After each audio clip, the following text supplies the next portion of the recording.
രാഷ്ട്രീയത്തിന്റെ ഗതിമാറ്റിയ 2021 വിജയത്തിൽ നിന്ന് 5 വർഷങ്ങൾക്കിപ്പുറം നിൽക്കുമ്പോൾ ജോസ് കെ മാണിയുടെ നേതൃത്വത്തിലുള്ള കേരള കോൺഗ്രസ് എം വിഭാഗത്തെ കാത്തിരിക്കുന്നത് കടുത്ത രാഷ്ട്രീയ വെല്ലുവിളികളാണോ?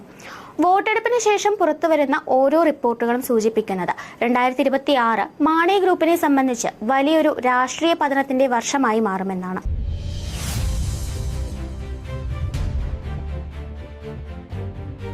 പതിറ്റാണ്ടുകൾ നീണ്ട UDF ബന്ധം ഉപേക്ഷിച്ച് ഇടതുമുന്നണിയിലെത്തിയ ജോസ് കെ മാണിയും കൂട്ടരും കഴിഞ്ഞ തവണ 12 സീറ്റുകളിൽ മത്സരിച്ച് 5 വിജയിച്ചു കയറി തങ്ങളുടെ കരുത്ത് തെളിയിച്ചിരുന്നു. എന്നാൽ ഇപ്പോൾ പുറത്തുവരുന്ന തിരഞ്ഞെടുപ്പ് റിപ്പോർട്ടുകളും സർവേ ഫലങ്ങളും മാണി ഗ്രൂപ്പിന് അത്ര ശുഭകരമായ വാർത്തകളല്ല നൽകുന്നത്. സിറ്റിംഗ് സീറ്റുകളിൽ പോലും കടുത്ത പോരാട്ടം നേരിടുന്ന പാർട്ടിക്ക് ഇത്തവണ വലിയ തോതിലുള്ള തിരിച്ചടി ഉണ്ടാകുമെന്നാണ് രാഷ്ട്രീയ നിരീക്ഷകർ വിലയിരുത്തുന്നത്. കേരള രാഷ്ട്രീയത്തിന്റെ ചരിത്രമെടുത്താൽ മാണി ഗ്രൂപ്പിനെ മാറ്റി നിർത്തിക്കൊണ്ട് ഒരു ചർച്ചയും സാധ്യമല്ല. KM മാണി എന്ന അധികായം രൂപപ്പെടുത്തിയെടുത്ത ഈ പാർട്ടി മധ്യ തിരുവിതാംകൂറിലെ കർഷകരുടെയും ക്രൈസ്തവ ജനവിഭാഗങ്ങളുടെയും വികാരമായിട്ടാണ് ദശാബ്ദങ്ങളായി നിലകൊള്ളുന്നത്. കർഷക തൊഴിലാളികളെയും കർഷകരെയും ഒരുപോലെ ചേർത്ത് പിടിക്കുന്ന അധ്വാന വർഗ സിദ്ധാന്തം എന്ന രാഷ്ട്രീയ തത്വത്തിലൂടെ KM മാണി പാർട്ടിയെ ജനകീയമാക്കി. 1965 മുതൽ തന്റെ മരണം വരെ പാലാ മണ്ഡലത്തെ പ്രതിനിധീകരിച്ച അദ്ദേഹം ഏറ്റവും കൂടുതൽ കാലം മന്ത്രിയായും നിയമസഭാംഗമായും ഇരുന്ന റെക്കോർഡിനുടമയാണ്.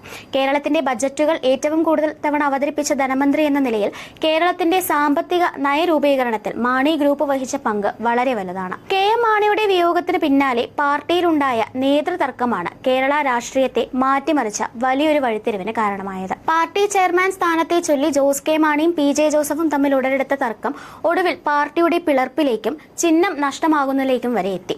ഈ അധികാര വടംവലികൾക്കിടയിൽ കോട്ടയം ജില്ലാ പഞ്ചായത്ത് പ്രസിഡന്റ് സ്ഥാനത്തെ ചൊല്ലിയുണ്ടായ തർക്കത്തെ തുടർന്ന് UDF ജോസ് കെ മാണി വിഭാഗത്തെ മുന്നണിയിൽ നിന്ന് പുറത്താക്കുകയും ചെയ്തു. പതിറ്റാണ്ടുകളോളം UDFന്റെ അവിഭാജ്യ ഘടകമായിരുന്ന മാണി ഗ്രൂപ്പ് അങ്ങനെയാണ് 2020 തദ്ദേശ തെരഞ്ഞെടുപ്പിന് മുന്നോടിയായി ഇടതുമുന്നണിയുടെ ഭാഗമാകുന്നത്. ഇടതുപക്ഷ രാഷ്ട്രീയത്തിലേക്ക് മാണി ഗ്രൂപ്പിന്റെ കടന്നുവരവ് മധ്യ തിരുവിതാംകൂറിൽ വലിയ ചലനങ്ങൾ സൃഷ്ടിക്കുകയും 2021 LDFന് ഭരണ തുടർച്ച ലഭിക്കുന്നതിൽ നിർണായക പങ്ക് വഹിക്കുകയും ചെയ്തു.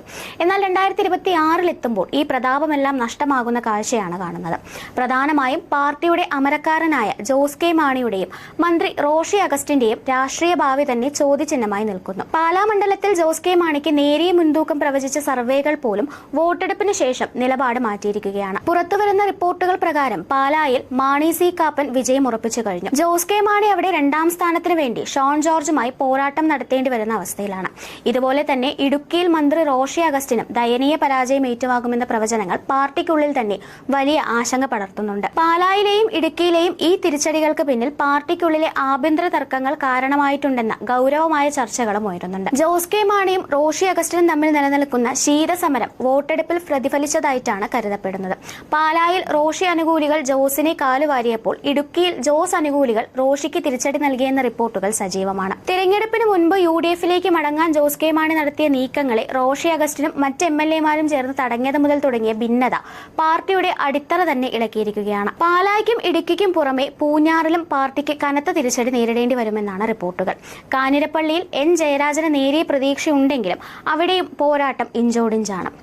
റാന്നി ചങ്ങനാശ്ശേരി മണ്ഡലങ്ങളിലും UDF സ്ഥാനാർത്ഥികൾക്ക് മേൽക്കൈയുണ്ടെന്ന വിലയിരുത്തലുകൾ മാണി ഗ്രൂപ്പിന്റെ ഉറക്കം കെടുത്തുന്നു. ഈ തകർച്ചയുടെ മറ്റൊരു വശം PJ ജോസഫ് വിഭാഗത്തിന്റെ വളർച്ചയാണ്.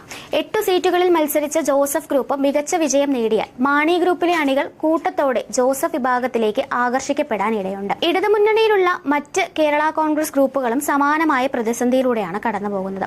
പത്തനാപുരത്ത് KB ഗണേഷ് കുമാർ കടുത്ത പോരാട്ടം നേരിടുമ്പോൾ ആന്റണി രാജുവിന്റെ അയോഗ്യത ജനാധിപത്യ കേരള കോൺഗ്രസിനും തിരിച്ചടിയായി. മൊത്തത്തിൽ നോക്കിയാൽ 2026 ഈ തെരഞ്ഞെടുപ്പ് ഫലം പുറത്തു വരുമ്പോൾ 1-2 സീറ്റുകളിൽ ഒതുങ്ങുന്ന രീതിയിൽ ഇടതുപക്ഷത്തെ കേരള കോൺഗ്രസ് വിഭാഗങ്ങൾ മാറിയാൽ അത് അവരുടെ വലിയൊരു രാഷ്ട്രീയ പതനത്തിന്റെ തുടക്കമായി മാറും. വരാനിരിക്കുന്ന ദിവസങ്ങളിൽ കേരള രാഷ്ട്രീയത്തിൽ വലിയ മാറ്റങ്ങൾക്കും പാർട്ടിക്കുള്ളിലെ പിളർപ്പുകൾക്കും ഈ ഫലം സാക്ഷ്യം വഹിക്കുമെന്നത് ഉറപ്പാണ്.